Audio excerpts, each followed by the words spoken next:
এখন আমরা কিবোর্ডের বিষয়ে আলোচনা করিব। কিবোর্ড হলো কম্পিউটারের ইনপুট ইউনিট। কিবোর্ডের সাহায্যে আমরা কম্পিউটারের ইঞ্জিন সেকশনের মধ্যে যাহা মাদারবোর্ড, সিপিইউ, র্যাম দিয়ে তৈরি তার মধ্যে কোনো ডাটা এন্ট্রি করি কিবোর্ডের সাহায্যে। এই জন্য কিবোর্ডকে কম্পিউটারের ইনপুট ইউনিট বলা হইয়া থাকে। কিবোর্ড হলো নন গ্রাফিক্যাল ইনপুট ইউনিট। কিবোর্ড সাধারণত দুই প্রকারের হইয়া থাকে।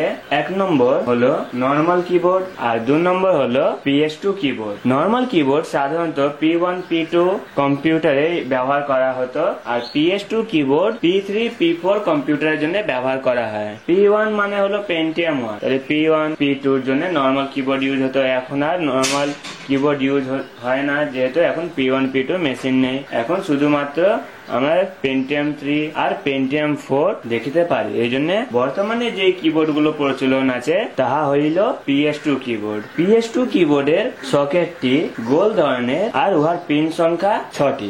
এই স্থানে আমরা দেখতে পাচ্ছি কিবোর্ডের সকেটটি গোল ধরনের আছে আর তার মধ্যে 6টি পিন আছে। তাহলে এটি হলো ps2 কিবোর্ডের জ্যাক। আর এখানে আমরা দেখতে পাচ্ছি সেই জ্যাকের কালারটি ভায়োলেট কালারে অর্থাৎ বেগুনি কালারে দেওয়া আছে, যার সাহায্যে আমরা মাদারবোর্ডের মধ্যে কিবোর্ডকে কানেক্ট করি। তাহলে মাদারবোর্ডের যে জায়গায় আমরা কানেক্ট করব সেই সকেটটিও বেগুনি কালারে থাকে। তাহলে কিবোর্ডের জ্যাকটি বেগুনি আর মাদারবোর্ডের সকেটটি বেগুনি, দুটো কালার ম্যাচ করে আমরা লাগিয়ে দিতে পারবো। কিবোর্ড নর্মাল হোক বা ps2, উহার কাজ হইল কম্পিউটারের মধ্যে কোন ডাটাকে ইনপুট করান। এই জন্য কম্পিউটারের এই যন্ত্রটিকে ইনপুট ইউনিট বলা হইয়া থাকে। কিবোর্ডের মধ্যে সাধারণত আমরা a to z অ্যালফাবেট কি দেখতে পারি, 1 to 9 এবং 0 নিউমেরিক কি দেখতে পারি, আর কিছু স্পেশাল ক্যারেক্টার বর্তমান থাকে, যেমন space, shift, caps lock, enter ইত্যাদি। যেমন আমরা একটি টাইপরাইটার মেশিনের মধ্যে দেখতে পারি।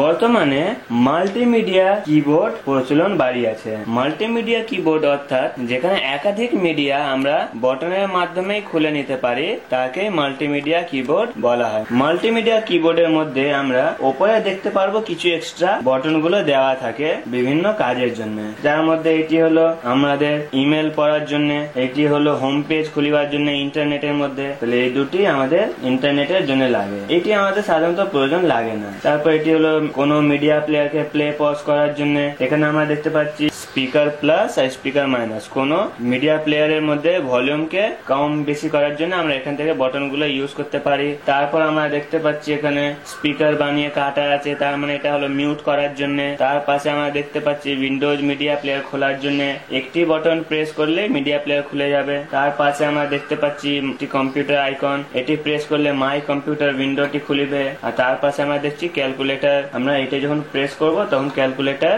ওপেন হইবে। তাহলে মাল্টিমিডিয়া কাজের জন্য এইসব বটন গুলো দেওয়া থাকে, যার সাহায্যে আমরা বিভিন্ন অপশন গুলো কিবোর্ড থেকেই শর্টকাটে খুলে নেওয়া যায়। এই জন্য মাল্টিমিডিয়া কিবোর্ডই কেনা ভালো। এখন ওয়্যারলেস কিবোর্ডও পাওয়া যায়। ওয়্যারলেস কিবোর্ডের মধ্যে আর কোনো তার থাকবে না, তার ছাড়াই আমরা কিবোর্ডকে কম্পিউটারের মাদারবোর্ডের সঙ্গে যুক্ত করে দিতে পারি, যাহা ওয়্যারলেস কিবোর্ডের মাধ্যমে করা হয়। তাহলে এখন আমরা ps2 কিবোর্ড দেখলাম। এছাড়া বাজারে ইউএসবি কিবোর্ডও পাওয়া যায়, যাহার পয়েন্ট থাকবে ইউএসবি পোর্টে লাগানোর জন্য। তখন আমরা এখানে যে পয়েন্টটি দেখতে পাচ্ছি এটি এখন ps2 টাইপ। যখন আমরা ইউএসবি কিবোর্ড কিনবো তখন এই পয়েন্টটি ইউএসবি টাইপ হয়ে যাবে, তখন আমরা এটাকে ইউএসবি পোর্টে লাগাবো। এখন ps2 কিবোর্ড আছে বলে আমরা ps2 পয়েন্টে লাগাবো। তাহলে আমরা ইউএসবি কিবোর্ডও বাজারে পাচ্ছি।